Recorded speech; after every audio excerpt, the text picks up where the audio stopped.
नमस्कार दोस्तों, धुपेंद्र GS classes में आपको स्वागत है। आज हम पॉलिटी का सिलेबस डिस्कस करने वाले हैं कि पॉलिटी का सिलेबस क्या पढ़ना चाहिए। भारतीय राज्य व्यवस्था के बारे में हम लोग बात करने आए हैं। तो भारतीय राज्य व्यवस्था तो बहुत लंबी है, तो क्या उस सब पढ़ने से हम लोग की सिलेक्शन हो जाएगी? ऐसा नहीं है। हम लोग का सिलेबस कैसे कवर करना है, कौन कौन से टॉपिक पढ़ना है कॉम्पिटिटिव एग्जाम के लिए, ओके। तो उसी सिलेबस पे हम लोग आज बात कर रहे हैं, ठीक है। आज हम उसी सिलेबस पे बात करेंगे। अगर किसी भी प्रकार का भी इंक्वायरी चाहिए तो मेरा नंबर है 94-312-04-479, ओके। कॉम्पिटिटिव एग्जाम के लिए मैं आपको बता दूं कि पढ़ने से ज्यादा छोड़ना इंपॉर्टेंट है। पढ़ना क्या है, छोड़ना क्या है, अगर ये आपको पता है तो आपका सिलेक्शन बहुत जल्दी होगा। अगर आपको ये पता नहीं है कि पढ़ना क्या है और छोड़ना क्या है तो आपका सिलेक्शन 50-50 का चांस बनता है। वहां पे आपका इतना किताब है मार्केट में, इतना पढ़ा हुआ किताब में, तो आप कितना ग्रंथ पढ़िएगा, उससे तो आपका सिलेक्शन नहीं ना हो पाएगा। तो हम लोग जो एग्जाम में पूछता है उस टॉपिक को हम लोग कवर करेंगे। क्या सिलेबस है जो हम लोग की तैयारी कर रहे हैं। जैसे हम लोग का तैयारी यूपीएससी का हो गया, पीटी लेवल के हम लोग बात कर रहे हैं, प्री लेवल का बात कर रहे हैं, ठीक है। उसके बाद यूपीपीसीएस हो गया, बीपीएससी हो गया, जेपीओसी हो गया, अदर पीसीएस की हम बात करें तो उसमें भी पॉलिटी का यहीं से क्वेश्चन आएगी।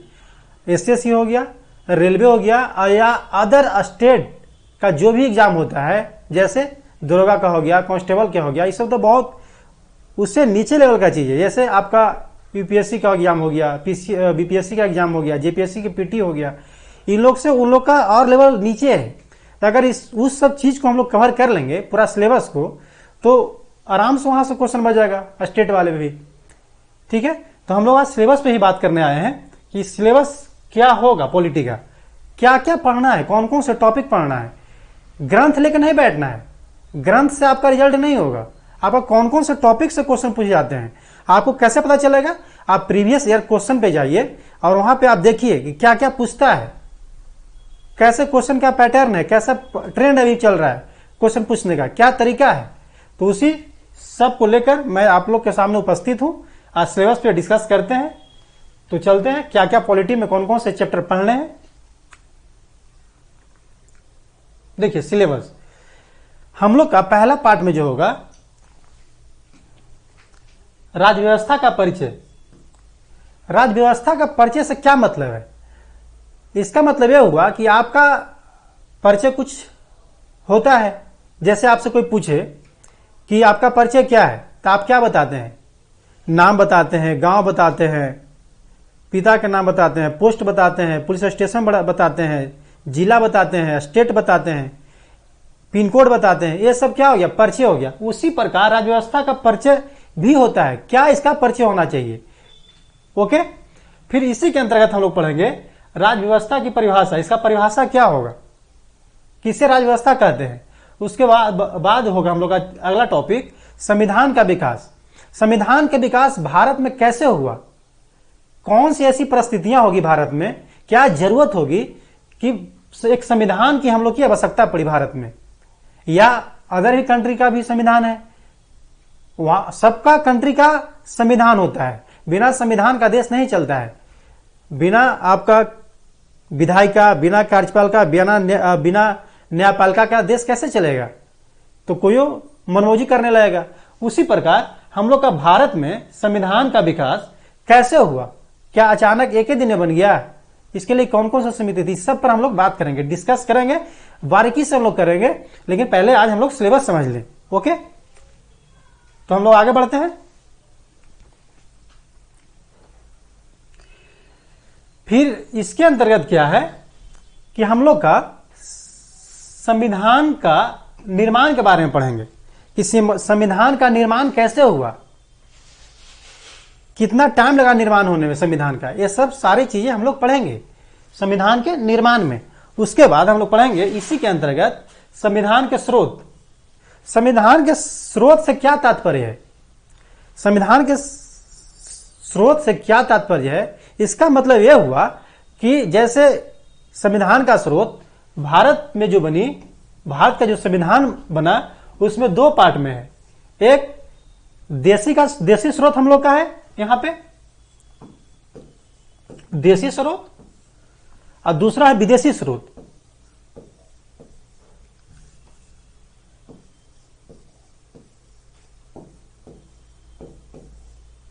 ओके, देशी स्रोत और विदेशी स्रोत। तो देशी स्रोत के कितना हिस्सा हम लोग का संविधान में शामिल किया गया है, और उसी प्रकार विदेशी स्रोत जो हम लोग के संविधान में कितना प्रतिशत उसको लिया गया है, कहां कहां कौन कौन से देश से हम लोग के संविधान में लिया गया है। जैसे एग्जाम्पल के तौर पे आप समझें, जैसे आपका मौलिक अधिकार है, मौलिक कर्तव्य है, संविधान में संशोधन है, ये कौन कौन से देश से लिया गया है, हम लोग के संविधान में शामिल किया गया है। ठीक है, तो इस संविधान के स्रोत में हम लोग देखेंगे। उसके बाद फिर हम लोग राष्ट्रीय प्रतीक देखेंगे, क्या प्रतीक है। उसके बाद प्रस्तावना देखेंगे, प्रस्तावना में ही हम लोग का संविधान का सारा झलक मिलता है देखने के लिए क्या क्या है इसे। ओके, उसके बाद हम लोग का अगला टॉपिक क्या होगा, दूसरा टॉपिक देखिए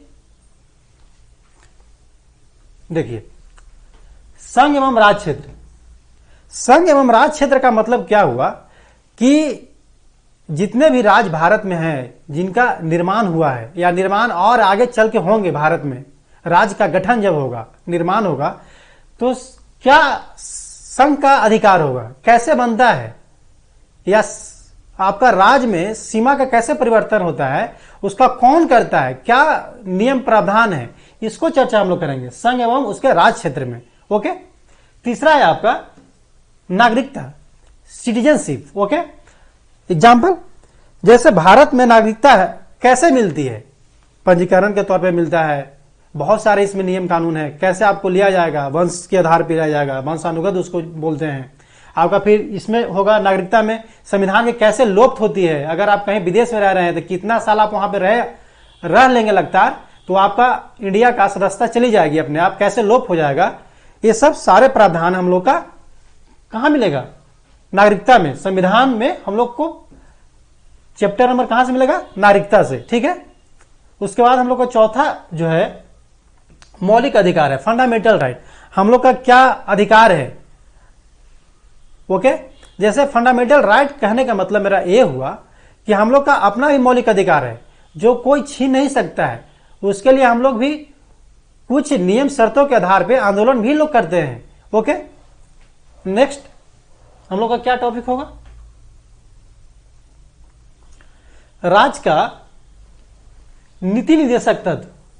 ठीक है, राज्य का नीति निर्देशक तत्व का मतलब यह हुआ कि राज्य का यह कर्तव्य बने कि अपना राज्य के लोगों के लिए एक कल्याणकारी योजना चलाए। और इसमें बहुत सारे हैं पढ़ने के लिए, हम लोग उसको बहुत बारीकी से देखेंगे, डिस्कस करेंगे, लेकिन अभी मोटा मोटी तौर पे समझ लीजिए कि इसमें क्या क्या पढ़ना है। ठीक है, ये चैप्टर हम लोग का 5 होगा, राज्य का नीति निर्देशक तत्व। ओके, अब आगे चलते हैं हम लोग कि क्या पढ़ना है। संघ का शासन। संघ का शासन, संघ का शासन के मतलब क्या हुआ कि कैसे शासन चलाया जाता है, राष्ट्र में कैसे शासन चलते हैं, केंद्र में कैसे शासन चलते हैं, कैसे कौन कौन से काम करते हैं। तो उसके अंतर्गत आते हैं संघ की कार्यपालिका, संघ की विधायिका, संघ के न्यायपालिका। ओके, ये सब हम लोग बहुत बारीकी से पढ़ेंगे। जैसे संघ की कार्यपालिका में कौन कौन आते हैं, संघ के विधायिका में कौन कौन होते हैं, इसमें क्या होता है, कैसे कानून बनते हैं, संघ के न्यायपालिका में कौन कौन आते हैं। ओके, नेक्स्ट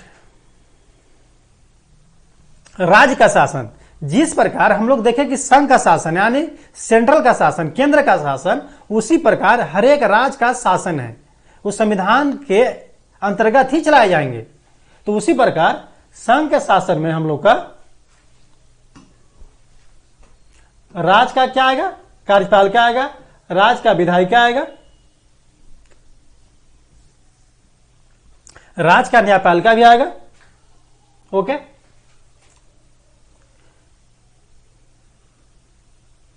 राज्य का विधायिका आएगा,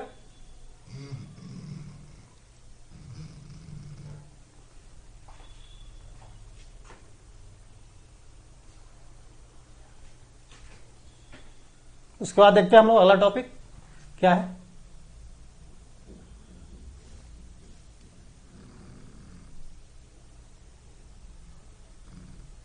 ठीक है,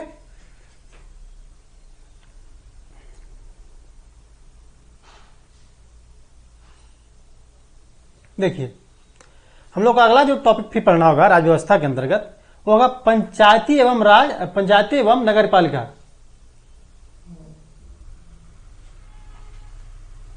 ओके, किसी भी राज्य में पंचायत का कैसे गठन किया जाता है, कैसे नगर पालिका का गठन किया जाता है, कैसे उसको चुनाव होता है, ये सारे चीज हम लोग पढ़ेंगे पंचायती राज में एवं नगर पालिका में। ओके, उसके बाद हम लोग को होगा अगला टॉपिक केंद्र राज्य संबंध, केंद्र एवं राज्य के बीच कैसे संबंध स्थापित होते हैं, कौन कौन से ऐसे मुद्दे होते हैं जहां केंद्र और राज्य दोनों अलग अलग हो जाते हैं।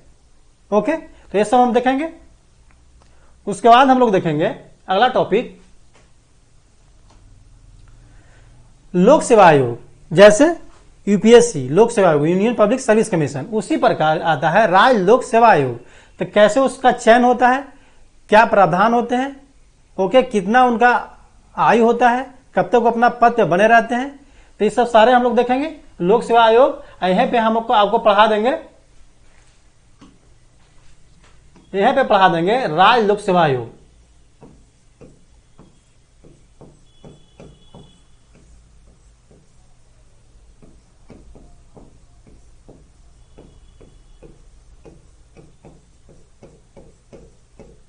ओके,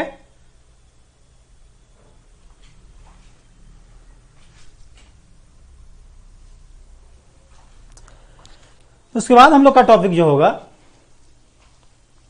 निर्वाचन चुनाव आयोग तथा दलीय व्यवस्था, मतलब निर्वाचन आयोग कैसे काम करती है, कैसे चुनाव यहां करवाती है, जैसे लोकसभा के चुनाव कैसे होती है, विधानसभा के चुनाव कैसे होती है, दलीय व्यवस्था अगर कोई दल बनाना चाहता है भारत में उसके लिए क्या प्रावधान है, कौन कौन से उसके लिए आपका डॉक्यूमेंट दस्तावेज देने पड़ेंगे, ये सब चीज की बात होती है निर्वाचन चुनाव आयोग एवं दलीय व्यवस्था में हम लोग पढ़ेंगे। नेक्स्ट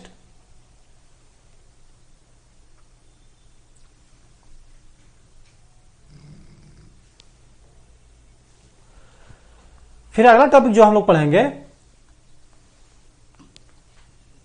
राजभाषा। संविधान में हम लोग का कितने पहले भाषा थे, अभी कितने भाषा हैं, संघ का जो भाषा है, केंद्र का भाषा है, कौन सी भाषा में काम होती है, कैसे राजभाषा अपने भाषा में काम करते हैं, क्षेत्रीय भाषा को कैसे अपनाया जाता है, कौन सी क्राइटेरिया होते हैं, कौन से ऐसी प्रावधान होते हैं जिसके तहत कोई राज्य का उसको 8वीं अनुसूची के अंतर्गत उसको जोड़े जाते हैं, ये सब हम लोग कहां पढ़ेंगे, राजभाषा में। ओके, उसके बाद हम लोग पढ़ेंगे, मैं इसको ऊपर कर देता हूं, संकटकालीन एवं आपातकालीन प्रावधान, कि कौन कौन से अनुच्छेद के तहत देश में संकटकालीन लगते हैं यहां पे, या आपातकालीन प्रावधान जो है कैसे लागू होता है, कौन सी ऐसी संकट आ जाती है जिसकी वजह से भारत में संकटकालीन आपका आपका प्रावधान है जो लगती है। ठीक है, यह आपातकालीन लगती है, फिर वित्तीय आपात लगती है, ये सब कौन कौन सी आपका किस अनुच्छेद के तहत आएगा, ये सब हम लोग देखेंगे। उसके बाद हम लोग देखेंगे संविधान में संशोधन, संविधान में संशोधन, जैसे हम लोग का बहुत संविधान में संशोधन जरूरत पड़ने पे किया गया है, आगे भी किया जाता रहेगा। ठीक है, तो संविधान में कितने अभी तक संशोधन हुए ये सब हम लोग देखेंगे, और कहां से क्वेश्चन पूछे जाते हैं। संविधान में तो बहुत ऐसे संशोधन हो गए हैं, लेकिन कौन कौन से संविधान संशोधन से क्वेश्चन पूछे जाएंगे उसको मेन रूप से, मुख्य रूप से हम लोग फोकस करेंगे। ओके, उसके बाद हम लोग पढ़ेंगे महत्वपूर्ण संवैधानिक शब्दावली। ओके, कुछ कुछ संविधान में आपका शब्द दिए जाते हैं, वहां से भी क्वेश्चन आते हैं, जैसे प्रश्न काल हो गया, शून्य काल हो गया। ठीक है, बहुत सारे ऐसे शब्द हैं जहां पे हम लोग को शब्द से क्वेश्चन एग्जाम में पूछे जाते हैं। ठीक है, तो आज का सिलेबस हम लोग समझ गए हैं, और हम लोग अगला दिन संविधान का परिचय टॉपिक होगा हम लोग को पढ़ने के लिए, कि संविधान का परिचय क्या है। ठीक है, तो उसको हम लोग देखेंगे अगला दिन। और मैं एक चीज और क्लियर कर दूं कि पॉलिटी का क्लास आपका एक दिन बीच होकर चलेगी, अल्टरनेट चलेगा, रेगुलर नहीं चलेगा। जैसे आज क्लास चला थ्योरी, तो कल नहीं चलेगा, उसके एक दिन बाद चलेगा। ओके, तब तक आप लोग अपना तैयारी में जुड़े रहिए। Thank you so much.